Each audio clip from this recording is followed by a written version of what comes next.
ጌታ ኢየሱስ ይባረክ።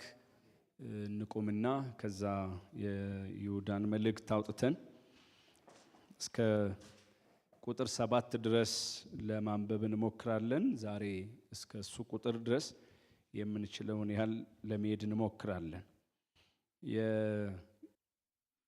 የምዕራፍ 1 ነው እንደምታውቁት ከቁጥር 1 ጀምሮ አነባለሁ። የኢየሱስ ክርስቶስ ባሪያ የያዕቆብም ወንድም የሆነ ይሁዳ በእግዚአብሔር አብ ለተወደደው ለኢየሱስ ክርስቶስም ተጠብቀው ለተጠሩ ምሕረትና ሰላም ፍቅርም ይብዛላችሁ ይልና ወዳጆች ሆይ ስለምንካፈለው ስለ መዳናችን ልጽፍላችሁ እጅግ ተግቼ ሳለሁ ለቅዱሳን አንድ ጊዜ ፈጽሞ ስለተሰጠ ሃይማኖት እንድትጋደሉ እየመከርኳችሁ እጽፍላችሁ ዘንድ ግድ ሆነብኝ። ከብዙ ጊዜ በፊት ለዚህ ፍርድ የተጻፉ አንዳንዶች ሰዎች ሾልከው ገብተዋልና ኃጢአተኞች ሆነው የአምላካችንን ጸጋ በሴሰኝነት ይለውጣሉ።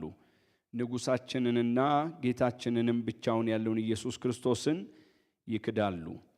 ዳሩ ግን ሁሉን አንድ ጊዜ ፈጽሞ ምንም የተማራችሁ ብትሆኑ ጌታ ከግብፅ አገር ሕዝቡን አድኖ የማያምኑትን በኋላ እንዳጠፋቸው ላሳስባችሁ እወዳለሁ። መኖሪያቸውን የተዉትን እንጂ የራሳቸውን አለቅነት ያልጠበቁትን መላእክት በዘላለም እስራት ከጨለማ በታች እስከ ታላቁ ቀን ፍርድ ድረስ ጠብቋቸዋል። እንዲሁም እንደነርሱ ዝሙትን ያደረጉና ሌላውም ሥጋ የተከተሉ ሰዶምና ገሞራ በዙሪያቸውም የነበሩ ከተማዎች በዘላለም እሳት እየተቀጡ ምሳሌ ሆነዋል ይላል። ዛሬ እንግዲህ ቶሎ ቶሎ ብለን የዛሬውን ሐሳብ እናነሳለን። ሳምንት ምንድነው ለማድረግ የሞከርኩት ነገር ማለት ነው። በተወሰነ ደረጃ የመግቢያውን ለማንሳት ሞክረናል። ጸሐፊው አብላጫው ሰው የሚስማማው የጌታ የኢየሱስ ክርስቶስ ወንድም ይሁዳ እንደሆነ ለማንሳት ሞክረናል። ብዙ አይነት አመለካከቶች አሉ፣ ግን ደግሞ ለሰዓቱ ስለማይበቃ በዛ ዝርዝር አላወራንም። ግን ደግሞ ስምምነቱ ላይ ሲመጡ ግን የያዕቆብም ወንድም ብሎ እሱ እዚህ ላይ ስላስቀመጠው እሱ ነው ይላሉ። የመልእክቱ ተቀባዮችንም እንደዚሁ በተወሰነ ደረጃ ለማንሳት ሞክረናል። በትክክል የኖሩበት ስፍራ አይታወቅም፣ ግን ደግሞ ምዕመናን እንደሆኑ አማኞች እንደሆኑ ለማንሳት ሞክረናል። የተጻፈበትን ጊዜ በሚመለከት በ65 ገደማ እንደሆነም በተወሰነ ደረጃ ለማየት ሞክረናል። ከዛ የተጻፈበት ዓላማ ነው። የመጀመሪያው ቁጥር 3 ላይ ስለሚነግረን ስለ ድነታቸው ሊጽፍ ጓጉቶ ነበር፣ ተዘጋጅቶ ነበር። ግን ደግሞ በኋላ ሐሳቡን እንደቀየረ በዛ መካከል የተገለጡ የሐሰት ትምህርቶች ስለነበሩ አንዴ ለመጨረሻ ስለተቀበሉት እምነታቸው እንዲጋደሉ ሊጽፍ እንደተነሳ እሱን በተወሰነ ደረጃ ለማየት ሞክረናል። ከዛ በኋላ የይሁዳን መልእክት ምንድነው ልዩ የሚያደርገው ብለን ጥቂት ነገር ለማንሳት ሞክረናል። የመጀመሪያው ከሁለተኛ ጴጥሮስ ጋር የሚመሳሰል መሆኑ ነው። ሁለተኛው እሱ ሲያስቀምጥልን አንዳንድ ጊዜ ሰዎች ከእግዚአብሔር እውነት ሲርቁ ሐሰተኞች በእግዚአብሔር ፍርድ ውስጥ ይቀርባሉ። ያም ብቻ ሳይሆን በታሪክ ውስጥም ሁሌ ይነሳሉ። ዝም ብሎ የሚተው ነገር አይደለም። ስለዚህ ጥለነው የምናልፈው ነገር አለ፣ የሚጠብቀን ቅጣት የሚጠብቀን ፍርድ እንዳለ ሆኖ ግን ደግሞ በታሪክ ውስጥም ተጠቃሽ እንደሆኑ ተወቃሽ እንደሆኑ ከዚህ ከይሁዳ መልእክት እናነሳለን። ዛሬ እሱን እናነሳለን፣ የሚጠቅሳቸው ስላሉ ማለት ነው። እሱን በተወሰነ ደረጃ ለማንሳት ሞክረናል። ከዛ በኋላ ወደ ክፍሉ ስንመጣ ቁጥር 1 ላይ ቆመን መሰረት ለመጣል ነው የሞከርነው። ይሄ የይሁዳ መልእክት ሙሉ ለሙሉ ነው ሐሳቡን የቀየረው። ዝግጅቱን ሙሉ ለሙሉ ነው የተወው። ከዛ ደግሞ ቅዱሳን እንዲጋደሉ ጥሪ ነው የሚያቀርበው። እንደ ጌታ ፈቃድ የመጨረሻው ሳምንት ላይ እናነሳዋለን። ራሳችንን እንዴት እየጠበቅን ግን ደግሞ ምን አይነት ኃላፊነት እንዳለብን ለሆኑ ሰዎች ብቻ የምንሰጠው እንዳልሆነ የመከላከል ጉዳይ፣ እምነትን የመጠበቅ ጉዳይ የሁላችንም ነው። በኃላፊነት ደረጃ በቤተ ክርስቲያን ላይ የተቀመጥን የቆምን ሰዎች ይጠበቅብናል ነው። ስለዚህ በዚህ አገልግሎት ውስጥ ስናሳልፍ ከይሁዳ የምንማረው ነገር ምንድነው የሚለውን የመጀመሪያው ቁጥር ላይ ለማየት ነው የሞከርነው። እሱንም ባሪያ የሚለውን አንስተን የያዕቆብ ወንድም የክርስቶስ ምን ባሪያ የሚለውን አንስተን ታስታውሳላችሁ። የሐሰት ትምህርትን የመከላከል ጉዳይ፣ ጤናማውን ትምህርት የመጠበቅ ጉዳይ ቢያንስ በልባችን ላይ ልናስቀምጣቸው የሚገቡ መሰረታዊ ነገሮች አሉ ብለን የመጀመሪያው ባሮች መሆንን ሊገባን ይገባል። ትህትና በጣም ይፈልጋል። ክርስቶስን ማላቅ ይፈልጋል። ይሄ የእውቀት ጉዳይ አይደለም። ይሄ የሆነ የከፍታ ምናምን ጉዳይ አይደለም። ስለዚህ ክርስቶስን ልናልቅ ይገባል። እኛ ባሮች መሆናችንን ልናምን ይገባል። እንደዚህ አይነት ሰዎች መሆን አለብን ብለን እንደ ምሳሌ መጥምቁ ዮሐንስን አንስተናል። እኛም በልባችን ላይ እሱ ሊልቅ እኛ ምን ልንል ዝቅ ልንል ይገባል ነው አንዱ ያነሳ ነው።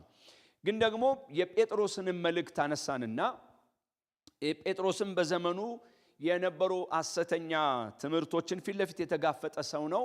የእሱን ደግሞ ታሪክ አነሳንና ትሁት መሆን፣ ባሪያ መሆን ክርስቶስን ማላቅ ብቻ ሳይሆን ኢየሱስ ክርስቶስን ከገናናው ክብር ማየት ይጠይቃል። ኢየሱስን ማየት በጣም ይጠይቃል። ጉዳዩ ኢየሱስ ተረት አይደለም።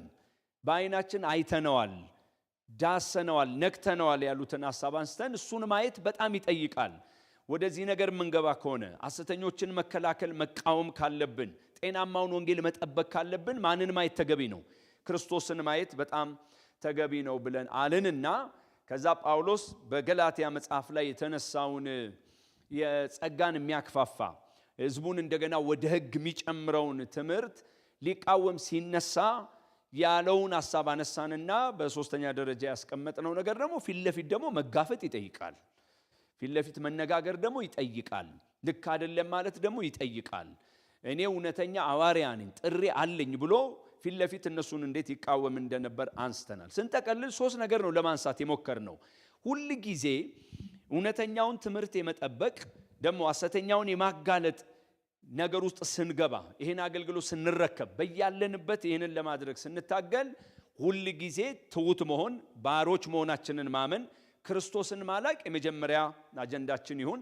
ሁለተኛው ደግሞ ክርስቶስን በጥንቃቄ ስለማየታችን እርግጠኛ መሆን መቻል አለብን ነው። የመጨረሻው ግን መጋፈጥ አማራጭ የለውም። ፊት ለፊት መናገር አማራጭ የለውም። መጽሐፍ ቅዱስ እንደዛ ያወራል። እሱን ነው በነበረን ጊዜ ቁጥር 1 ላይ ቆመን ለመነጋገር የሞከር ነው። ዛሬ ምንድነው የምናደርገው? የመጀመሪያውም ቀን እንዳስተዋወቅኳችሁ ስለመጠበቅ ስለመጋደል ነው የምናነሳው። ብዙ ስብስብ ስላልሆነ ቁጥር 1 ላይ የሚለውን ጫፍ ብቻ እናንሳና ወደ ዛሬ ትኩረቴ እመጣለሁ። የዛሬ ትኩረታችን አንዴ ለመጨረሻ የተሰጠውን እምነት ምን ማድረግ መጠበቅ ወይም ደግሞ ምን ማድረግ መጋደል ይሆናል። እሱን ነው በስፋት ለማንሳት ምን ሞክረው። የመጀመሪያው ግን 2 ቁጥር ላይ እናንብበው። ኢየሱስ ክርስቶስ ባሪያ ያዕቆብ ወንድም የሆነ ይሁዳ በእግዚአብሔር አብ ለተወደደው ለኢየሱስ ክርስቶስም ተጠብቀው ለተጠሩ ይላል። እነዚህን ቅዱሳን የተወደዱ እንደሆኑ ይገልጥልናል። የተወደዱ ብቻ ሳይሆን በክርስቶስ ኢየሱስ ተጠብቀዋል ስለሚል የተጠበቁ ናቸው፣ እንደገና ደግሞ የተጠሩ ናቸው ማለት ነው። ይሄ ግልጽ ነው ክፍሉ ላይ የተቀመጠው። መወደዳቸው ተቀምጧል፣ በክርስቶስ መጠበቃቸው ተቀምጧል፣ መጠራታቸው ተቀምጧል። ይሄ ለኛም ነው አይደል? ተወደናል፣ እውነት ነው። ለክርስቶስ ኢየሱስ የምንጠበቅነን፣ እውነት ነው። የተጠራንን ይሄን ካላቸው በኋላ የጌታ ምሕረትና ሰላም ፍቅር ይብዛላችሁ ብሎ ወደ ቁም ነገሩ ነው የሚገባው። እኛም ዛሬ እሱ ላይ ትንሽ እንድንቆይ እፈልጋለሁ። ምን ቆየው ከቁጥር 3 እስከ ስንት ይሆናል? እስከ 7 ይሆናል። አንድ ጊዜ ፈጽሞ ስለተሰጠ ሃይማኖት መጋደል ወይም መጠበቅ። አብረን እንበል እስቲ አንድ ጊዜ በሉ። ፈጽሞ ስለተሰጠ ሃይማኖት መጋደል ወይም መጠበቅ። ስለዚህ እሱን ነው ዛሬ የምናነሳው ማለት ነው። እዚህ ላይ ቆመን እስከ ቁጥር 7 የምናነሳቸውን ቁም ነገሮች ቶሎ ብዬ ለመናገር እሞክራለሁ። የመጀመሪያው ልናነሳው የሚገባ ነገር አንድ ጊዜ ፈጽሞ ስለተሰጠ ሃይማኖት መጋደል ወይም መጠበቅ ስለሚል መጀመሪያ ላይ ምን እናንሳ? አንድ ጊዜ ፈጽሞ የተሰጠ ምን ይላል? ሃይማኖት ሚል ቃል አለ አይደል? ቁጥር 3 ላይ ወዳጆች ሆይ ስለምንካፈለው ስለ መዳናችን ልጽፍላችሁ እጅግ ጓጉቼ ሳለሁ፣ ቁጥር 3 ለቅዱሳን አንድ ጊዜ ፈጽሞ ስለተሰጠ ሃይማኖት እንድትጋደሉ እየመከርኳችሁ ጽፍላችሁ ዘንድ ግድ ሆነብኝ ይላል። ሐሳቤን ቀይሬያለሁ ነው። ልጽፍ የነበረው ስለ ድነት ነው፣ ግን አሁን ሐሳቤን ቀይሬያለሁ። ወደ ምንድነው ሐሳቡን የቀየረው ከተባለ እውነተኛ የሆነውን እምነት አንድ ጊዜ ፈጽሞ የተሰጠውን እምነት ምን እንድትሉ እንድትጠብቁ ብሎ ይላል። ስለዚህ ቶሎ ብለን የተወሰኑ ነጥቦችን እናንሳ። የመጀመሪያው ምንድነው የምናነሳው? ታዲያ ለቅዱሳን አንድ ጊዜ ፈጽሞ የተሰጠ ሃይማኖት ወይም እምነት ምንድነው የሚለውን ነው የምናነሳው። ምንድነው ይሄ?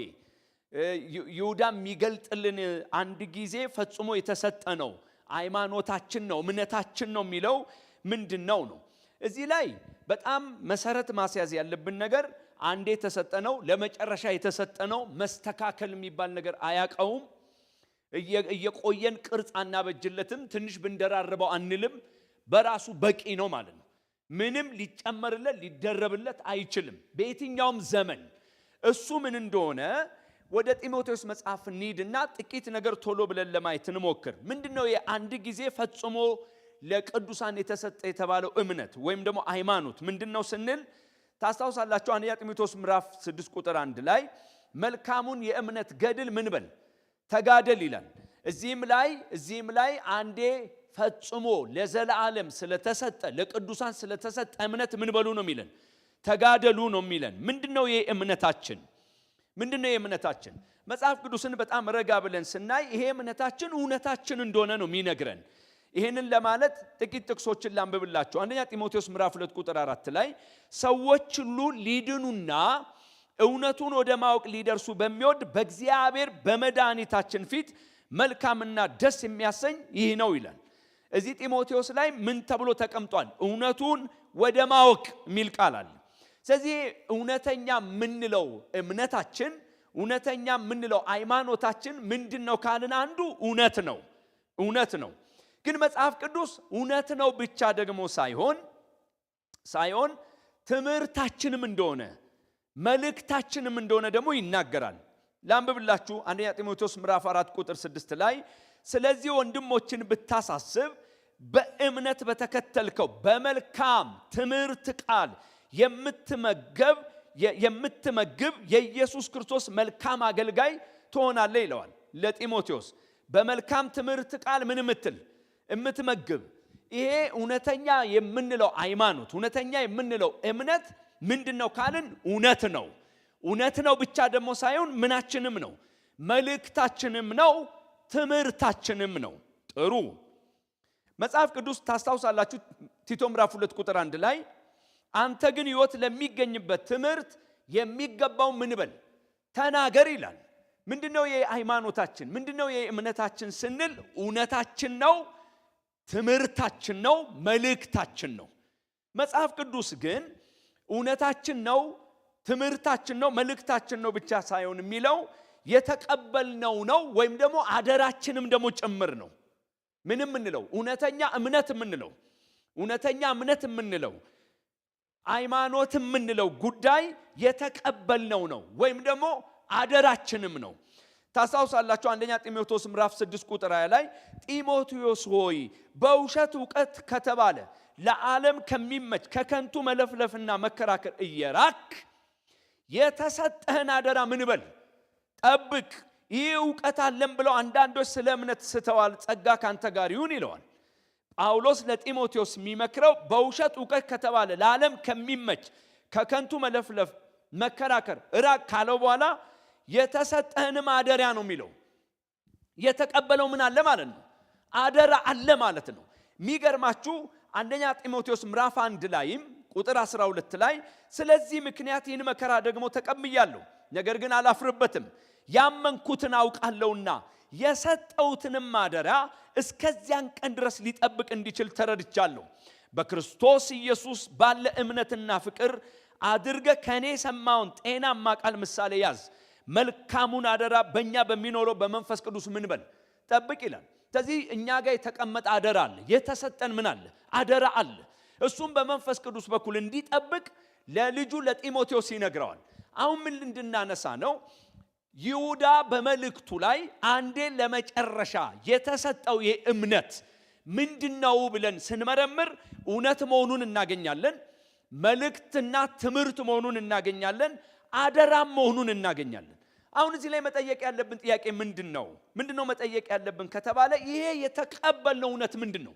ይሄ የተቀበልነው ትምህርትና መልእክታችን ምንድነው? ይሄ የተቀበልነው አደራ ታዲያ ምንድነው የሚለውን ነው መጽሐፍ ቅዱስ ግልጽ አድርጎ ያስቀምጥልናል። ውስብስብ ነው ወይ? እዚህ ሲሆን ሌላ እዛ ሲሆን ሌላ ነው ወይ?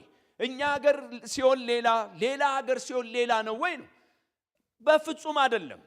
ይሄንን አደራችንን ይሄንን ትምህርታችንን መልእክታችንን ይሄንን እውነታችንን መጽሐፍ ቅዱስን ረጋ ብለን ስናጠና ምንድነው ብለን ስንጠይቅ በግልጽ የሚነግረን ውስብስብ ያልሆነው ነገር ምንድነው ከተባለ ወንጌል ነው። እስኪ አሜን በሉኝ። ምንድነው አለን? ወንጌል ነው። አንደኛ ቆሮንቶስ ምዕራፍ 15 ቁጥር 1 እስከ 3 ወንድሞች ሆይ የሰበኩላችሁን ደግሞም የተቀበላችሁትን በርሱ ደግሞ የቆማችሁበትን በርሱ ደግሞ የምትድኑበትን ወንጌል አሳስባችኋለሁ።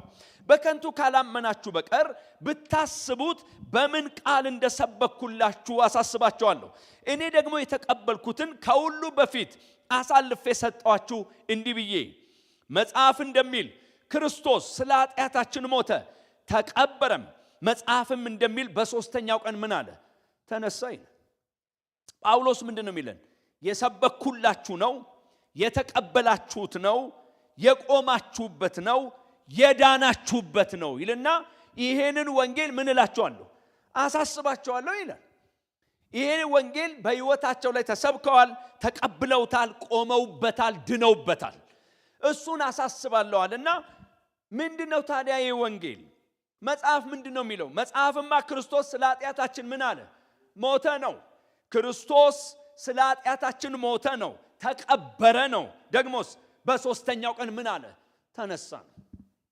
የሁላችንም እምነት የሁላችንም ሃይማኖት ምንድነው ታዲያ ብለን ካልን ትምህርት ነው እናምናለን፣ መልእክታችን ነው እናምናለን፣ አደራችን ነው እናምናለን፣ እውነታችን ነው እናምናለን። እሱ ምንድነው? ወንጌል ነው። ወንጌል ለኛ አደራችን ነው። ወንጌል ለኛ ትምህርታችን ነው፣ መልእክታችን ነው። ወንጌል ለኛ ምንድነው? እውነታችን ነው። በመኖር ብዛት ልንለውጠው ልንቀይረው ማንችለው ማለት ነው። የምንኖርለት እውነተኛ የሆነ ነገር ነው ለኛ።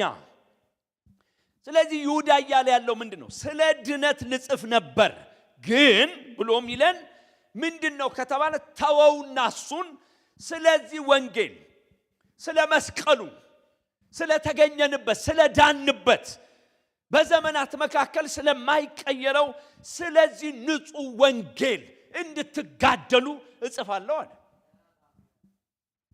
ስለዚህ ለኛ አንዴ ለዘላለም የተሰጠ እምነታችን ምናችን ነው? ወንጌላችን ነው። ወይም ደግሞ የመስቀሉ ምንድነው? መልእክት ነው። ከኔ ጋር ናቸው። ስለዚህ አንደኛ ዛሬ የምናነሳው ምንድነው ከተባለ የኛ እምነት አንዴ ለዘላለም ተሰጠ የተባለው እምነት ምንድነው ከተባለ የመስቀሉ መልእክታችን ነው። ክርስቶስ ነው፣ ወንጌል ነው። እስኪ ባካቸው አሜን በሉ። ለዚህ ምን በሉ ነው የሚለን? ተጋደሉ ነው የሚለን። ሁለተኛ ምንድን እንድናነሳው ነው እንፈልገው? ይሄ እውነት ይሄ ትምህርት ይሄ ተቀበልነው አደራ ወንጌል ነው ብለን ከተማመንን ይሁዳ በመልእክቱ የሚለን ምንድነው ከተባለ ስለተሰጠን ሃይማኖት ካለ በኋላ እንድትጋደሉ እየመከርኳችሁ ጽፍላችሁ ዘንድ ስለሚል መጋደልንም ማንሳት ያስፈልጋል። ሁለተኛ የምናነሳው እሱ ነው። ምንድነው መጋደል? እንድትጋደሉ ስለሚል ማለት ነው። ለዚህ መክራለሁ፣ ለዚህ ጽፋለሁ፣ ለዚህ ለእናንተ ይህንን መልእክት ቀይራለሁ፣ ወደ እናንተ ይህንን ሐሳብ ይዤ እመጣለሁ። ምን እንዲሉ? እንዲጋደሉ። መጽሐፍ ቅዱስን እናንብብ። ቁጥር 3 አንድ ጊዜ ፈጽሞ ስለተሰጠ ሃይማኖት ምን እንድትሉ? እንድትጋደሉ እየመከርኳችሁ እጽፍላችሁ ዘንድ ግድ ሆነብኝ። ስለዚህ ተጋድሎ የሚለው ቃል የውጊያ ቃል ነው አይደል? የውጊያ ቃል ነው። ተጋድሎ የሚለው ቃል የውጊያ ቃል ነው። ስለዚህ መጋደል ማለት መታገል ማለት እንደሆነ ማሰብ አለብን። መጋደል ማለት መዋጋት እንደሆነ ማሰብ አለብን። መጋደል ማለት መፋለም እንደሆነ ማሰብ አለብን። መጋደልን ከመዋጋት አውጥተ ነው፣ መጋደልን ከመታገል አውጥተ ነው፣ መጋደልን ከመፋለም አውጥተ ነው ትርጉም ሊኖረው አይችልም። ስለዚህ መጋደል ማለት መፋለም ማለት ነው፣ መዋጋት ማለት ነው፣ መታገል ማለት ነው። ይህንን ምናልባት ሐሳቡን ከሰበሰበልን በምን መልክ ብናስቀምጠው ጥሩ ነው?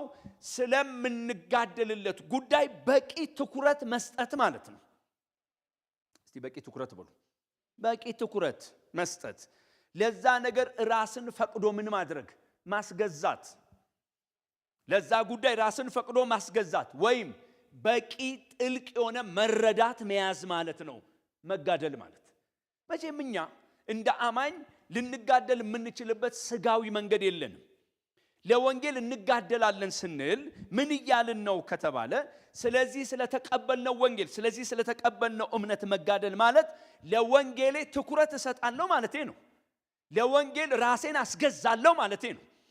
ለወንጌል የሚከፈለውን ሁሉ ዋጋ ከፍዬ ጥልቅ መረዳት እንዲኖረኝ እሰራለሁ ማለት ነው። አሜን በሉ እንግዲህ የለም። ስለዚህ አሁን ምንድነው ያባበልኳችሁ ያለሁት ከተባለ ይሄንን እውነተኛ የሆነውን ወንጌል የሚደብቁ መጡ። ይሄንን እውነተኛ የሆነውን መስቀል የተገኘንበት የክርስቶስ ኢየሱስን ወንጌል የሚደብቁ መጡ፣ የሚለውጡ መጡ፣ ቅርጹን የሚቀይሩ መጡ። ስታዩ መብታቸው ነው አትበሉ።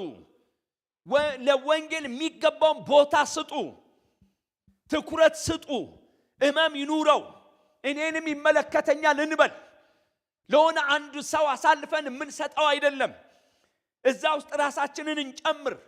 በሌላ ቋንቋ እንጋፈጥ። መጠበቅ ይሄ ነው፣ መጋደል ይሄ ነው። እንጋፈጥ፣ እንታገል። መፋለም ይጠይቃል። አሁን እንፋለም። ላንን የቤት ስራውን ለሆኑ ሰዎች ምን እንድንሰጥ መጽሐፍ ቅዱስ አያበረታታም። ወገኖች ወይ በፍቅር ስሙኝ። እኛ ቀምሰነዋል፣ አይተነዋል፣ ነክተነዋል፣ ዳሰነዋል። ወንጌል በሕይወታችን ላይ ያመጣውን ትክክለኛ ለውጥ እናውቃለን። ስለዚህ ጉዳዩ ከሆነ ነገር ጋር ነው አይደለም የማለት አይደለም። ወደ ቀልባችን መመለስ አለብን። ወደ ትኩረታችን መመለስ አለብን። ጉዳዩን በጣም ጠንከር አድርጎ ወደ ማሰብ መምጣት አለብን። በቀጥታ ከእኔ ከአገልጋዩ ጋር ከሰዎች ጋር የሚገናኝ አይደለም። የእነዚህ ሐሰተኞች ጉዞ መንገዳቸው ይሁዳ በደንብ ሲያይ አደጋ ያመጣ እንደሆነ አወቀ። አደጋ ያመጣ እንደሆነ ተረዳ። ይጋብዛቸዋል። ምን ብሎ? አንዴ ለዘላለም የተሰጠ ነው፣ ጭማሪ አያስፈልገውም። ብቻውን ወንጌል በቂ ነው። ኢየሱስ ብቻውን ምንድነው? በቂ ነው። እንደዚህ ካመናችሁ አጀንዳውን የእናንተ አርጉ። ትኩረታችሁን ይውሰድ፣ ቀልባችንን ይውሰድ። በዚህ ጉዳይ ላይ አቅም ያለን ሰዎች በሙሉ ማሰብ ነው እናስብ፣ መጻፍ ነው እንጻፍ፣ መጸለይ ነው እንጸልይ፣ በጋራ አቋም መውሰድ ነው። እንደዛ ማድረግ ማለት ነው። ተጋደሉ የሚለው እሱ ነው። ጠብቁ የሚለው እሱ ነው ማለት ነው። ስለዚህ እንዴት አድርገን ገንዘብ እናርገው? እዚህ ሁለተኛው ሐሳቤ ላይ ለእናንተ ምተወው እባካችሁን ወገኖቼ ሆይ ስለተቀበልነው ስለዚህ እምነት ስለ ወንጌላችን ስለ መስቀሉ ትኩረት እንስጥ። ራሳችንን ፈቅደን ለዛ እናስገዛ። በቃ ሌላ ነገር ጳውሎስ እኮ ሌላ ነገር ላለማው ቆርጬ ነበር ብሎ አይደል እንዴ? አቋም ወስዶ ማለት ነው። ዋጋ ይጠይቃል። መገለል ሊያመጣ ይችላል። በምንፈልገው ደረጃ ነገሮች ላይሳለጡ ይችላሉ። ግን ደግሞ ይጋብዛል፣ ልትጋደሉለት ይገባል ብሎ ማለት ነው። ስለዚህ ስለ እምነታችን መጋደል ብለን ስናወራ ስለ ወንጌል እባካችሁን ጥልቅ መረዳት ምንድነው እሱ ይኑረን ነው። አሜን አትሉ? ማለት እውነቱ እሱ ነው። ስለዚህ እስከ ቁጥር 3 ላይ የምናገኛቸው ጭብጦች ምንድነው ከተባለ የመጀመሪያው ስለ አንዴ ለዘላለም ስለሰጠን እምነት ነው የሚያነሳው። ቀጥሎስ ስለሱ እምነት ደግሞ ምን በሉ ተጋደሉ ብዬ መክራቸዋለሁ፣ ለሱ እጽፋለሁ ይላል ማለት ነው። ሶስተኛው ቁጥር 4 ምን እናንሳ? ምንድነው ታዲያ የተጋድሏችን ምክንያት ነው? እሺ ምንድነው ምክንያቱ? ለምንድነው መጋደል ያስፈልገው? በግልጽ እኮ ነው የሚያስቀምጠው። ለመጋደል የሚጋብዙት ምን አይነት ሰዎች ናቸው? ዝም ብሎ ብድግ ብሎ ልቃውን ብሎ ነው ወይ? ልጋደል ብሎ ነው ወይ? እንደዚህ ተነስቶ ባካችሁን ጠብቁ ተጋደሉ ሲል ምክንያት የለውም ወይ? አለው። ቁጥር 4ን እናንብብ። ከብዙ ጊዜ በፊት ለዚህ ፍርድ የተጻፉ አንዳንዶች ሰዎች ሾልከው ገብተዋልና ኃጢአተኞች ሆነው የአምላካችንን ጸጋ በሴሰኝነት ይለውጣሉ።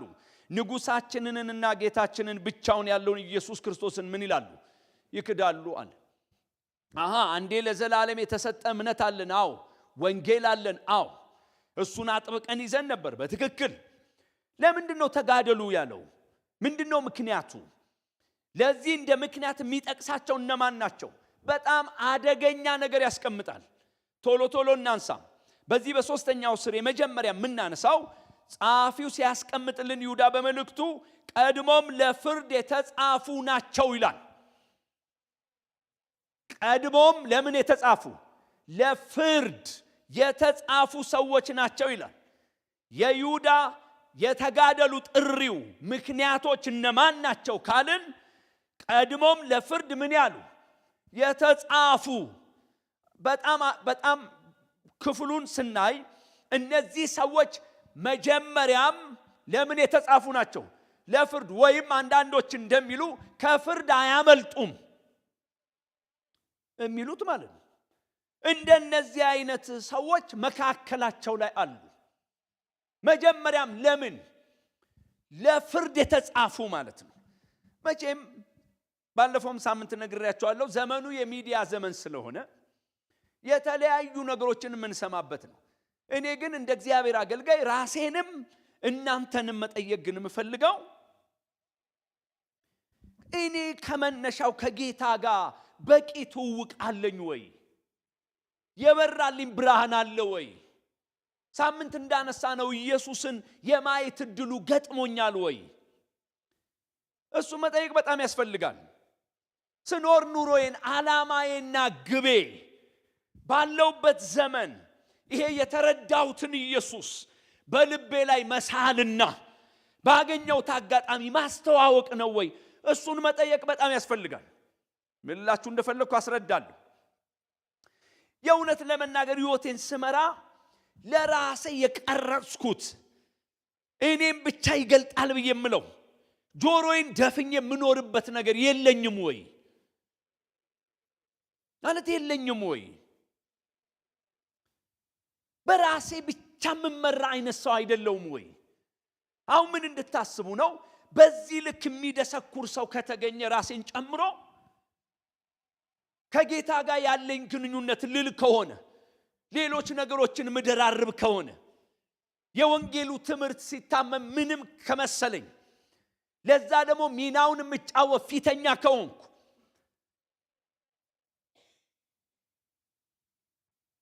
ይሄን ነው መጠየቅ ያለብኝ። በነገራችን ላይ ምንም እኮ ስም መጥራት አያስፈልግም። ራሴን መፈተሽ እኮ ነው ያለብኝ። ከጌታ ጋር የተገናኘ ብረት አለኝ ወይ? የእውነት ኢየሱስ ክርስቶስ ዓላማዬና ግቤ ነው ወይ? ሰሞኑን አንድ ሚዲያ ላይ አጭር ናት ያየኋት፣ ሙሉውን የማየት ጊዜ አላገኘውም። አንድ አወያ ያለው ሁለት የሚወያዩ አካላት አሉ እና እዛ ላይ ምን የሚል ነገር ሰማው? ሰባኪዎች፣ ፓስተሮች ህዝቡን ሰብስበው ፍርድ አለብህ ምን አለብህ ምናምን የሚሉት ህዝብ እንዳይጠፋ ነው። እንደዚህ ካልሰበኩ ደሞዝ ከየት ያመጣሉ የሚል ማለት ነው። እኔ እሱን እያየው ምን ገረመኝ? ጥሪ አለኝ ብዬ እኔ ወደ ቸርች በመጣው ሰዓት እኔ ያለውበት ቸርች 7ኛ ማኑኤል ይባላል። ለአገልጋይ ደሞዝ እንደሚከፈለው ትምህርት ራሱ አልነበረም። ምን አስበን እንደሰጠን መድኃኒዓለም ብቻ ነው የሚያውቀው። ከ5 ዓመት በኋላ ደሞዝ ሲጀመርልን ደክመን ነው በህይወት ተብሎ ጾም ጸሎት ለአንድ ሳምንት ተገብቷል። አይናችን ከጌታ ላይ ስለተነሳ ነው። 150 ብር ነው 200 ብር ተጀምሮ ማለት ነው። ማለት የሚሰራ እጅና እግር ይዤ እናንተ የሚያስብ አእምሮ እግዚአብሔር ሰጥቶኝ መውጣትና መግባት ተፈቅዶልኝ መማር ተፈቅዶልኝ መርካቶ መሄድ ተፈቅዶልኝ ገና ለገና የመኖር ጥያቄ አደጋ ውስጥ ይጨምረኛል ብዬ ፍርድ አለ ብዬ ሰብካለሁ እንዴ? እኔ መርካቶ መብት ያረል እንዴ? መሄድ መሸጥ መብት ያረልም እንዴ? እስቲ መልሱ። መብታችን አይደል እንዴ? ማለት በጣም መጠንቀቅ አለብን። የይሁዳን ሐሳብ ከተረዳን ቀድሞም ለፍርድ የተጻፉ ናቸው እነዚህ። በጣም ምንድነው መጠየቅ ያለብን? አለኝ ወይ ብረት እኔ ከጌታዬ ጋር ትውውቅ አለኝ ወይ? ዓላማዬና ግቤ ነው ወይ? ኢየሱስ መድረሻዬ ነው ወይ? እነሱም ማሰብ በጣም ያስፈልጋል። እነዚህ ከዚህ የተፋቱ ናቸው። በጣም የሚያስደነግጣችሁ በዚህ በሶስተኛው ስር ሁለተኛ የምናነሳው ግን ይሁዳ እንዴት ነው የገለጣቸው? የተጋድሎ ምክንያቶች ናቸው ሚላቸውን እንዴት ነው የገለጣቸው ካላችሁ ሾልኮ ገቦች ናቸው። በበር አይገቡም። አዋጅ መጣን እያሉ አይመጡም። ምልክታቸውን ፊት ለፊት አያሳዩአችሁም። ያው ላንብበው። ከብዙ ጊዜ በፊት ለዚህ ፍርድ የተጻፉ አንዳንድ ሰዎች ሾልከው ምን ብለዋል? ገብተዋልና። ወንበር የሚይዙት ጠይቀዋቸው አይደለም፣ እየመጣን ነው ቢሉማ ተረባርበን እኔ ያለው ፓስተሪን ይያሉ እዚህ ያሉ ፓስተሮች አሉ፣ በሩን አንዱ ሁለት ሰው ዲያቆናት አሉ፣ በር እንይዝ ነበር። በበር አይመጡም። እያስገመገሙ በጥሩምባ አይመጡም ሚለው መጽሐፉ ምን ብለው ይገባሉ ነው? ሾልከው። በጣም አደገኛው ነገራቸው ሾልከው ግን እንደ መግባታቸው አይደለም። ከገቡ በኋላ ይደላደላሉ። ከገቡ በኋላ ይቀመጣሉ። ከገቡ በኋላ የአእምሮ ጥበት እንዳለብን ይነግሩናል። በደንብ ቦታውን ከያዙት በኋላ ያስተሳሰብ ችግር ያደርጉታል። የወንጌል ጉዳይ ያስተሳሰብ ችግር አይደለም። የወንጌል ጉዳይ የመፍጠን ያለ መፍጠን አይደለም። በጣም ጥንቃቄ አድርገን ነው መነጋገር ያለብን። ለምንድነው የተጋድሎ ጥሪውን ያቀረበው ይሁዳ ከተባለ እንደነዚህ አይነት ሰዎች ሾልከው ገቦች ናቸው። አመጣጣቸው ያስታውቅ። ከፍተው የሚያሳዩአችሁ ትምህርት የላቸው። በጠረጴዛ ዙሪያ እናውራ ብላችሁ ብትሉ ሊያወሩ የሚችሉበት ነገር የላቸው። እነሱ ጋር ትምህርት ሁሉ ልክ ነው። ሰምታችሁኛል? ሰው እንዴት ሁለት ቦታ አሜን ይላል? አንድ ቦታ አሜን ማለት ማቆም አለበት። እውነት ውሸት? አሁን እኮ ፈተና ውስጥ የወደቅነው ሁለቱም ቦታ ሰው አሜን ይላል። እሱ ነው ከባድ። ስለዚህ መጽሐፍ ቅዱስ ከውጪ በሆነ ኃይል ይመጣሉ አይልም። እንደዛ አያወራም። ሾልከው ምን ብለዋል? ገብተዋል። ስለዚህ ሾልኮ ገብ የሚለው የሚመጥናቸው ይመስለኛል። ተደባልቀው ይኖራሉ፣ አቅም ያዳብራሉ እና ወደ ጎን በለው እንደምንል ወደ ጎን ይላሉ። እንደዛ ነው አመጣጣቸው ይላል። ይሁዳ ምንድነው የሚለን? የመጋደል ምክንያት የሚያደርጋቸው ሰዎች ለፍርድ ተቀመጡ የሚል ብቻ ሳይሆን ሾልኮ ገብ ብቻ ሳይሆን ቃል በቃል ምን ይላቸዋል? ኃጢአተኞች ናቸው። ፈራ እግዚአብሔር የላቸው። እስቲ ፈራ እግዚአብሔር የላቸውም ብሉ። ፈራ እግዚአብሔር የላቸው። ቁጥር 4 ኃጢአተኞች ሆነው ነው የሚለን። የአምላካችንን ጸጋ በሴሰኝነት ይለውጣሉ። ስለዚህ እነዚህ ይሁዳ ተጋድሎ ምክንያቶች ናቸው የሚላቸው ሰዎች ምኖች ናቸው ይላል?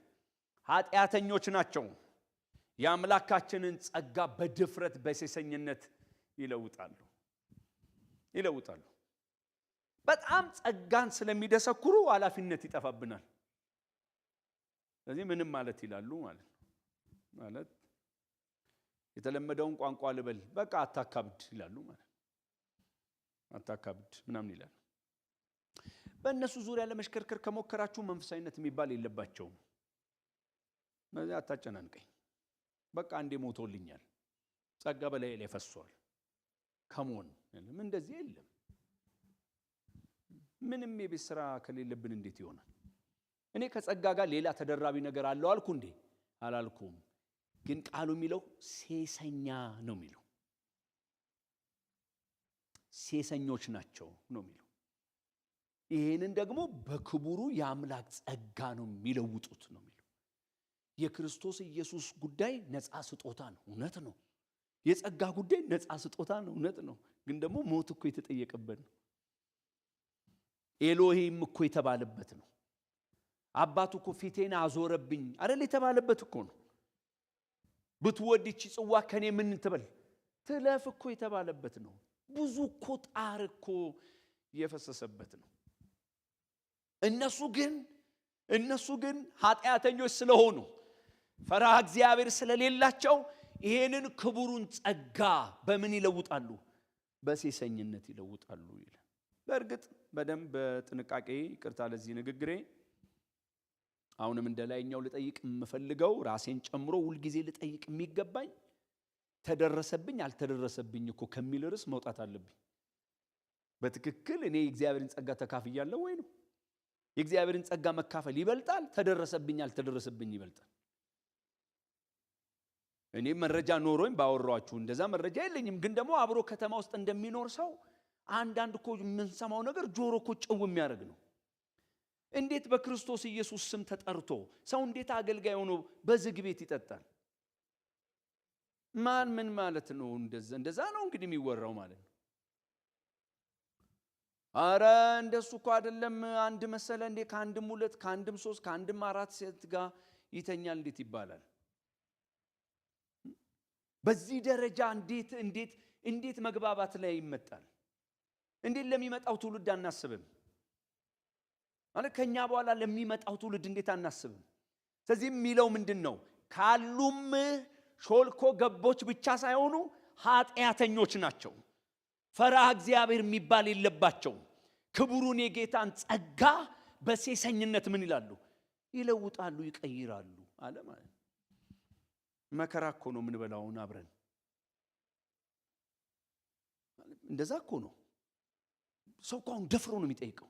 ፓስተር ይጠጣል አይጠጣም? ተናገር። እኔ ምን ብዬ ልናገር? በቃ መጨረሻ ያለን አማራጭ እኔ ግን አልጠጣም የሚል። አይ ነው ከኢትዮጵያ ነው ብትወጣ ስወጣ እናወራለን። ለጊዜው ያለው ቴት ነው ኢትዮጵያ ነው። አንዳንዱን ጉዳይ እንደምናቀለው አይደለም። እሱ ሚለን ኃጢአተኞች ስለሆኑ ነው፣ መንፈሳዊነት ስለሌለባቸው ነው የሚለው። እግዚአብሔርን ስለማይፈሩት ነው። ለነሱ እግዚአብሔርን የመምሰል ጉዳይ አጀንዳ አይደለም። ጊዜያዊው ነገር በጣም የበረታ ነው። ማትረፊያ ነው የተባለው ራስን እግዚአብሔርን አስለምድ የተባለው ጉዳይ ማሰፈር የለም። እነሱ ሰፈር የለም። እንደዚህ ናቸው ይላል። ጸጋው የእግዚአብሔር የፍቅር ስጦታ ነው። ድነት ያገኘንበት ነው። ወገኖች እስኪ አሜን በሉ። እሱን ግን ወደ ምን መቀየር ልክ አይደለም። ወደ ሴሰኝነት መቀየር ልክ አይደለም። ይሄን ሐሳብ ሁለተኛ ጴጥሮስ ላይ ምዕራፍ 2 ቁጥር 7 ላይ ታገኙታላችሁ። እኔ ግን ቁጥር 18 ላንብብ። ሁለተኛ ጴጥሮስ ምዕራፍ 2 ቁጥር 18 ከንቱና ከመጠን ይልቅ ታላቅ የሆነውን ቃል ይናገራሉና ይልና በስህተትም ከሚኖሩት አሁን የሚያመልጡትን በስጋ ሴሰኛ ምኞት ያታልላሉ ይላል። አዲሱ መደበኛ ትርጉምን ላንብብ። ከንቱ ቃል እየደረደሩ በስህተት ከሚኖሩት መካከል አምልጠው የመጡትን ሰዎች በሴሰኛ ስጋዊ ምኞት በማባበል ያታልላሉና ይላል። ማለት በቃን ብለው የመጡትን እንደገና ደግሞ በምን በሴሰኛ ስጋዊ ምኞት ምን ያደርጋሉ? ያታልላሉ ይላል። እንደ እግዚአብሔር አገልጋይ ከቆጠራችሁኝ በጣም ለእግዚአብሔር መንግስት ለቤቱ ለዚህ ለተቀበልነው እውነት የእውነትም እንጋደላለን ከተባለ አንዳንዱ ጉዳይ ላይ በጣም ጠንክረን መነጋገርና የቤት ስራ መስራት በጣም ይጠበቅብናል። እነዚህ ግን ለነሱ ምንም ነው። ንስሐ አለ። ወድቃል፣ በቃ ንስሐ አለ። እንትና በቃ ንስሐ አለ። እንደዚህ የሚል የጌታ ቃል ትምህርት የለም። ሮሜ 6:1 ምንድነው የሚለው? እንግዲህ ምን እንላለን? ጸጋ እንዲበዛ በኃጢአት ጸንተን እንኑርን ይልና አይደለም ነው የሚለው። ስለዚህ ጸጋ የመጣው ኃጢአት በሽበሽ እንዲሆን አይደለም። እንደሱ በሱ ልክም መወሰን ማሰብም የለብንም። ስለዚህ እነዚህን ሰዎች ሲገልጣቸው የሚገልጣቸው ምን ብሎ ነው ይሁዳ ካላችሁ ኃጢአተኞች ናቸው። ይሄንን ክቡሩን የጌታን ጸጋ በምን የሚለውጡ? በሴሰኝነት የሚለውጡ ናቸው። እግዚአብሔር ጸጋ ያግዘን። ግን ደግሞ መጨረሻ ምን ያነሳልናል? አራተኛ ካላችሁ በዚህ በሶስተኛው ስር ኢየሱስ ክርስቶስን ይክዳሉ ይላል። በሌላ ቋንቋ ካዲዎች ናቸው ነው የሚለው። ቁጥር 4 ንጉሳችንንና ጌታችንንም ብቻውን ያለውን ኢየሱስ ክርስቶስን ምን ይላሉ? ይክዳሉ። አላውቀውም ይላሉ ማለት ነው። ጌቱ ስልጣኑ ይላሉ ማለት ነው። እንብየው ይላሉ ማለት ነው አይደል? ታላቅ ወንድሜ ምናምን ይላሉ እንደማለት ነው። ማለት እኔና እሱ ምናምን ይላሉ ማለት ነው። እኔ እግዚአብሔር ከዚህ አይነት ድፍረት ሁላችንን ያድነን። እንዲህ ዘና ብዬ በርግጥ እንደው ሌላም ጊዜ እኔ ምንድነው የምናገረው? ጥሩ ሰው በእውነት በጊዜ ቤት የሚገባ ጥሩ ሰው ከሆነን ራሱ እኮ በቂ ነው። እንኳን ክርስቶስን ልንሆን ማለት ነው። ጥሩ ጎረቤት የማይረብሽ ሰላማዊ ሰው፣ ጠዋት ራሱን ጠብቆ ስራ የሚገባ ማታ በጊዜ ቤት የሚገባ የሚያረገውን የሚያውቅ ሰው መሆን ራሱ እኮ ክቡር ነው። ግን አያችሁ ስልጣኑን ወደ መካድ ይመጣሉ። ንጉስና ጌትነቱን ወደ መካድ ይመጣሉ። ፍርሃት አልባ ይሆናሉ። በአንደበታቸው ብቻ ሳይሆን በድርጊታቸውም ያሳያሉ። ማን ነው እሱ ይመጣል ማለት ነው። ስለዚህ ምንድነው ይሁዳ እያለን ያለው? ተጋደሉ፣ ጠብቁ ለምን አለ ከተባለ እንደነዚህ አይነት ሰዎች ሾልከው በመካከላችሁ ምን ብለዋል? ገብተዋል። ቸል በማለት አታመልጧቸው። እግዚአብሔር ጸጋ ይስጠን። ግን ደግሞ ይህንን ያወራና ዛሬ የምናነሳው የመጨረሻው አራተኛው ሐሳብ ማስጠንቀቂያ ያቀርባል። ምንድነው ማስጠንቀቂያዎቹ? እናንብበው ከቁጥር 5 እስከ 7። ዳሩ ግን ሁሉን አንድ ጊዜ ፈጽሞ ምንም የተማራችሁ ብትሆኑ ጌታ ከግብፅ ሀገር ሕዝቡን አድኖ የማያምኑትን በኋላ እንዳጠፋቸው እሱን ማስመር ጥሩ ነው። ላሳስባችሁ እወዳለሁ። መኖሪያቸውንም የተዉትን እንጂ የራሳቸውን አለቅነት ያልጠብቁትን መላእክት በዘላለም እስራት ከጨለማ በታች እስከ ታላቁ ፍርድ ድረስ ጠብቋቸዋል። ይህንንም ማስመር ጥሩ ነው። እንዲሁም እንደነርሱ ዝሙትን ያደረጉና ሌላን ሥጋ የተከተሉ ሰዶምና ገሞራ በዙሪያቸው የነበሩ ከተሞች በዘላለም እሳት የተቀጡ ምሳሌ ሆነዋል። ይህንንም ማስመር ጥሩ። ምንድነው የሚለን ይሁዳ? ማስጠንቀቂያ አለኝ ነው የሚለን። ምንድነው ማስጠንቀቂያው? የመጀመሪያው ቶሎ እናንሳ። የመጀመሪያው የጠፉ እስራኤላውያን አሉ። እንደዛ አይደል የሚለው? የጠፉ ምኖች አሉ? እስራኤላውያን አሉ። አልወጡም እንዳትሏቸው እግዚአብሔር የኪዳን አምላክ ስለሆነ ከግብፅ ምን አድርጓቸዋል? አውጥቷቸዋል። እነዚህን እስራኤላውያንን ከግብፅ ማውጣቱንና ከዛስ በምድረ በዳ ማለቃቸውን ታውቃላችሁ ነው የሚለው ቁጥር 5። ዳሩ ግን ሁሉን አንድ ጊዜ ፈጽሞ ምንም የተማራችሁ ብትሆኑ ሚለው ታውቃላችሁ ነው። ዕውቀት አላችሁ። ምን? ጌታ ከግብፅ ሀገር ሕዝቡን አድኖ የማያምኑትን በኋላ እንዳጠፋቸው ላሳስባችሁ እወዳለሁ ነው የሚለው። ማለት እንደ አዲስ አይደለም ነግራችሁ፣ ላስተምራችሁ አይደለም። ምንድነው የምታደርገው ታዲያ? አንድ የምታውቁት ታሪክ አለ፣ የተማራችሁ ትምህርት አለ። ምን የሚል? ወጥተው ነበር እኮ እግዚአብሔር በዛ በታላቅ ክንዱ አውጥቷቸው ነበር እኮ። አውጥቷቸው ነበር ብቻ ሳይሆን በመንገድ ላይ ምን ብለዋል? ጠፍተዋል። ይሄንን ከመጀመሪያም ታውቃላችሁ አለ። እሺ የምታውቁትን ላስታውሳችሁ አለ። ከኔ ጋር ናችሁ አይደል? እሺ እሱን እናንሳ። እንደው በጣም ዝርዝር ነገር አሁን ለማንሳት ጊዜው ባይፈቅድም ይሁዳ እያለ ያለው ምንድነው ከተባለ እነዚህ ሐሰተኛዎችን ሲያነሳ በጣም ጠንከር አድርጎ የሚያነሳበት ምክንያት ምንድነው ካላችሁ የምታውቁትን በግብፅ የነበረውን የእስራኤልን ታሪክ አስታውሳለሁ። እሱን እናንሳ። ዘኍልቍ ምዕራፍ 1 ቁጥር 45 እስከ 46 ከእስራኤል ልጆች የተቆጠሩ ሁሉ በየአባቶቻቸው ቤቶች ከ20 ዓመት ጀምሮ ከዚያም በላይ ያሉት ወደ ሰልፍ የሚወጡት ሁሉ የተቆጠሩት ሁሉ ይችን ቁጥር ያዙ 603,550 ነበሩ። ሌዋውያን ግን በየአባቶቻቸው ነገድ ከነሱ ጋር አልተቆጠሩም ይላል። ከ20 ዓመት ዕድሜ በላይ ያሉ ሲቆጠሩ ስንት ሆኑ? 603,500 ስንት? 50። ይህ ቁጥር ቀላል ነው? ቁጥር ቀላል አይደለም። ከዛ ምዕራፍ 26 ቁጥር 51 ላይ ከእስራኤል ልጆች የተቆጠሩት እነዚህ ናቸው ካለ በኋላ 601,730 ነበሩ ይላል። ስንት ሆኑ እንግዲህ? ከዛ ሁሉ ጊዜ በኋላ ደግሞ ሲቆጠሩ ከወጡ በኋላ ከዛ ጊዜ ሁሉ በኋላ ሲቆጠሩ 601,700 ስንት? 30። በመካከል ያለው የቁጥር ልዩነትን ስሰራው እኔ 1820 ነው። ስንት አልኳችሁ? 1820። ስለዚህ ሲወጡ የነበረው ቁጥር ነበር። መጨረሻ ላይ ሊከፋፈሉ ሲሉ ያለው ቁጥር ሲሰላ በመካከል የሞቱቱ በቁጥር ካያችሁ 1820 ነው። ሰምታችኋል? በዚህ ቁጥር አልቆ ቢሆን እኮ ጥሩ ነበር። ግን መጽሐፍ ቅዱስ ምንድን ነው የሚለው? መጀመሪያ ሲወጡ ከተቆጠሩት መንገድ ላይ የተወለደ አዲስ ትውልድ ካልሆነ በቀር መጀመሪያ የተቆጠሩ በሙሉ አልቀው የገቡት ማናማ ብቻ? ኢያሱና ካሌብ ብቻ ናቸው። ሌሎቹስ በምድረ በዳ አልቀዋል። እዚህ በምድረ በዳ ያለቀው ቁጥር 1000 ምናምን አይደለም። በምድረ በዳ ያለቀው ቁጥር በዛን ጊዜ ሲቆጠር ከነበረው ከጎልማሶቹ መንገድ ላይ የተወለዱ አሉ አይደል? ወጣቶቹ አሉ ማለት ነው። ከዛ ውጭ የገቡት ኢያሱና ካሌብ፣ ቀሪዎቹስ የሉም፣ ጠፍተዋል። መጽሐፍ ቅዱስ እሱን ነው የሚለው። አንደኛ ቆሮንቶስ ምዕራፍ 10 ቁጥር 5 እግዚአብሔር ግን ከነርሱ በሚበዙቱ ደስ አላለውም፣ በምድረ በዳ ወድቀዋልና። ይህንን ነው ይሁዳ አመጣና የምታውቁትን ታሪክ ላስታውሳችሁ። ምን የሚለውን? ጌታ ከግብፅ ሀገር ሕዝቡን አድኖ የማያምኑትን በኋላ እንዳጠፋቸው ላሳስባችሁ እወዳለሁ። የጊዜ ጉዳይ ነው እንጂ እግዚአብሔር ይቀጣል።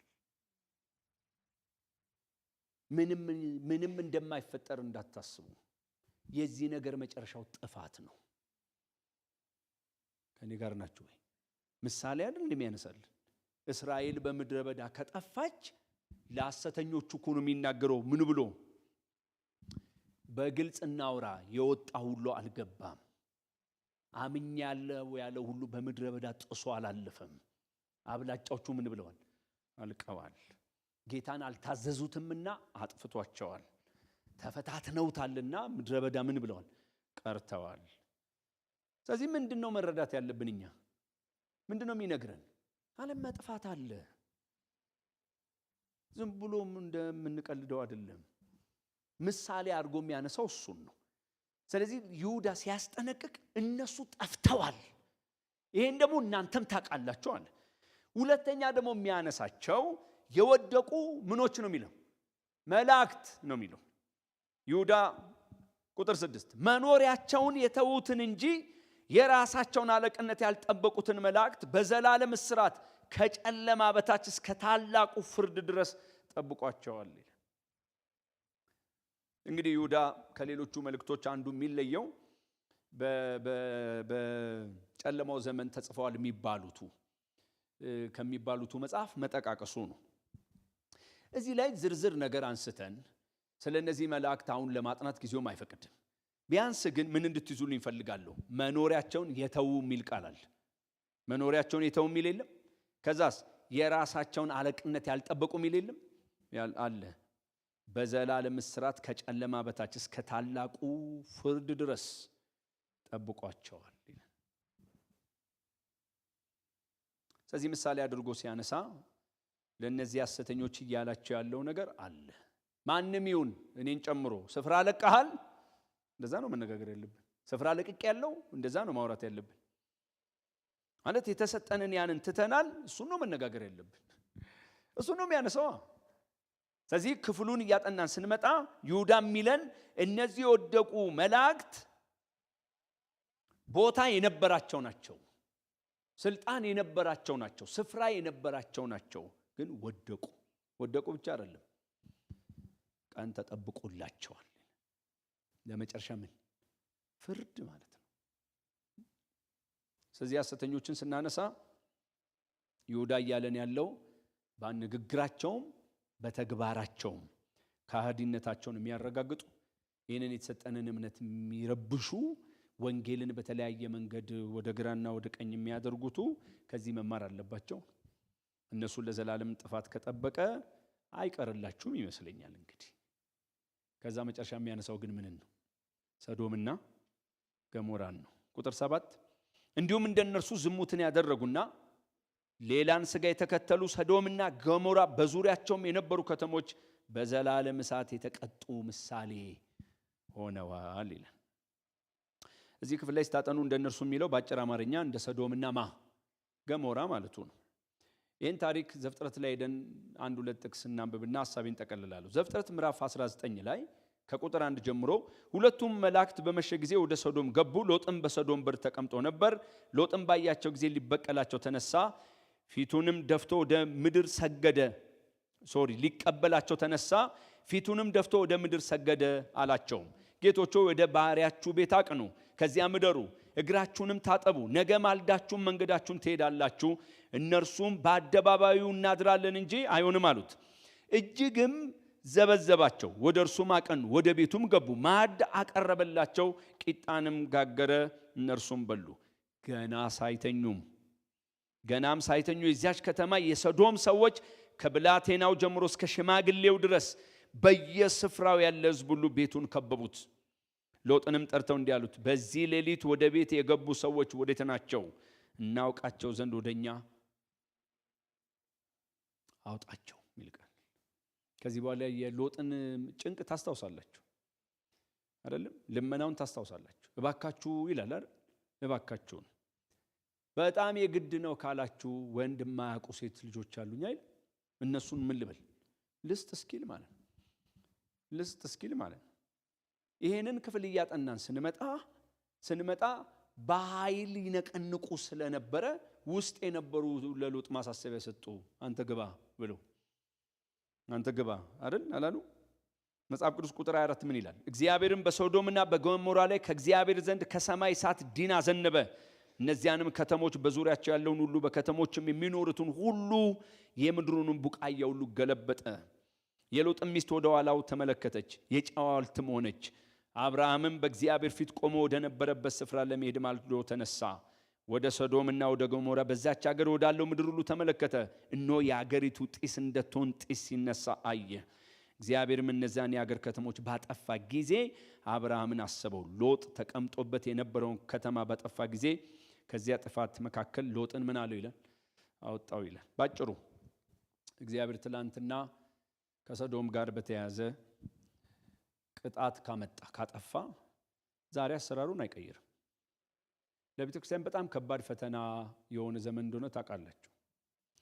በአንድም ይሁን በሌላ የተለያዩ ዓለማት ለዚህ ለግብረ ሰዶም ተገቢውን ዕውቅና እየሰጡ ነው። በጣም ሩቅ እኮ አንሂድ፣ ቅርብ ዓመት በጣም እኮ ቅርብ ዓመት ብዙ መከራከሪያ ነጥቦች ነበሩ። አሁን እኮ የተፈቀዱ የተባሉ አገራት ላይ እኮ አደገና ጾታ የሚባል አትጥሩ ተባለ ማለት ነው። የእናንተ ሚና ልጅ መውለድ ብቻ ነው ተባለ ማለት ነው። ከዛ ልጅ ትወልዳለህ፣ ግን ምን አትልም? ልጅ ወንድም አትልም፣ ሴትም አትልም። እና ምንን ሰው ከዛስ እድሜው ሲደርስ ይመርጣል። አስቡት፣ ከልጅነቱ እስከ 18 ዓመቱ ምንም ሳንለው፣ አንቺም ሳንላት አንተም ሳንለው አድጎ ማለት ነው። በጣም ለኛ ሩቅ የነበረ ነገር አሁን የተለያየ መስሪያ ቤት ቅጥር ላይ እንትን ምናምን ስታስገቡ ጾታ የለም። ድሮ ወንድና ሴት ብቻ ነበር። አሁን የተደረበ የለም። እያንኳኳን አይደል? እኛ ማረክ ስንጀምር እግዚአብሔር ሐሳቡን ይቀይራል እንዴ? አይቀይርም። ትላንትና ጥፋት ካመጣ ዛሬም የሚያመጣው ምንድን ነው? ጥፋት ነው። እጁን እንደዛ ነው የሚዘረጋው እግዚአብሔር። በጣም አደገኛ ጊዜ ላይ ነው ያለነው። ፈተናዎቻችን አንድና ሁለት አይደሉም። ስሙኝ በደንብ ወገኖቼ ሆይ። ስለዚህ ምንድነው ይሁዳ እያነሳ ያለው? ላስታውሳችሁ ወዳለው እግዚአብሔር እኮ ጨርሶ እኮ አጥፍቷቸዋል። አሁን እንዳነሳ ነው እኮ ከተማቸውን ጢስ አድርጓል፣ ባዶ ሆኗል። ያንን ነው አንስቶ ለሐሰተኞቹ የሚያወራው ማለት ነው ይሁዳ።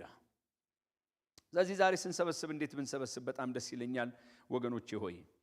እኔም እናንተም አንድ ጊዜ ፈጽሞ ለዘላለም ስለተሰጠው ስለዚህ እምነታችን ስለ ወንጌላችን ትኩረት ልንሰጥ፣ ራሳችንን ልናስገዛ፣ በተገኘው ሁሉ አጋጣሚ ጥልቅ መረዳት ለመያዝ አቋም መውሰድ አለብን። ምክንያት ከተባለ አሁን እንዳነሳውላችሁ ለፍርድ የተጻፉ ሾልኮ ምኖች ገቦች በኃጢአት የተጥለቀለቁ ወይም ደግሞ እዚሁ ክፍል ላይ እንዳለው የጌታን ጸጋ በምን የሚቀይሩ? በሴሰኝነት የሚቀይሩ ክርስቶስን ፊት ለፊት የሚክዱ አሉ። ከደጅ ውጪ ደጅ ውስጥ፣ ቤት ውስጥ ከደጅ ውጪ አይደሉ። ወዮ ይላል ይሄ ሰው። ወዮ ምንድነው ያ ወዮ? እስራኤል በምድረ በዳ እንደጠፋች ይጠፋሉ። እግዚአብሔር እነዚህ የወደቁ መላእክቶችን ለዘላለም ፍርድ እንዳስቀመጣቸው እግዚአብሔር ይፈርድባቸዋል። በሶዶምና በገሞራ ላይ እጁን ካነሳ ይህን ምሳሌ ከተወልን እግዚአብሔር ያጠፋቸዋል። ስለዚህ የኔና የእናንተ ድርሻ ምንድን ነው? መጠበቅና መጋደል ነው።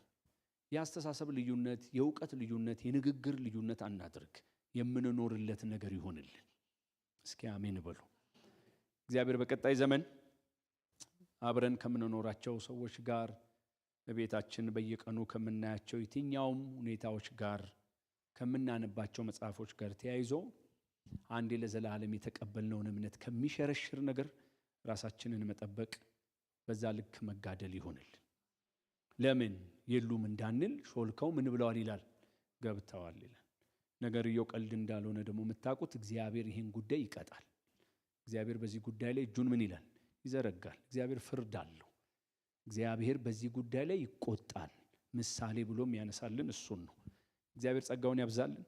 ግን ደግሞ ሳምንት ምን እናነሳለን? ተጋደሉ ጠብቁ ብቻ ደግሞ ሳይሆን አንድ ስቴፕ ወደፊት እንሄዳለን። ተቃውሞም ደግሞ አለ።